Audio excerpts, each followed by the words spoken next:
Así vota o PP en contra da sociedade galega e dos dereitos sociais. Mentres favorece o espolio de Ence ou de Altri, impide unha tarifa eléctrica galega que favoreza as nosas empresas e familias que, en cambio, apoia que exista noutros territorios. Votou en contra da proposta do BNG de recuperar a idade de xubilación aos 65 anos.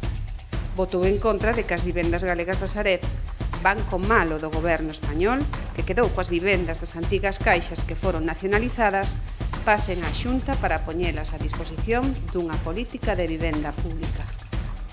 Nos últimos anos, en Galiza, caducaron as concesións de diferentes centrais hidroeléctricas. O BNG propoñía recuperalas para a xestión pública e crear con elas unha empresa pública galega de enerxía. O PP votou en contra. Defende os intereses de Iberdrola ou Naturgy, non os da sociedade galega.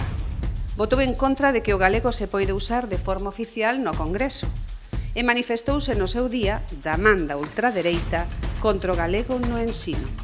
Así vota o PP, en contra da sociedade galega.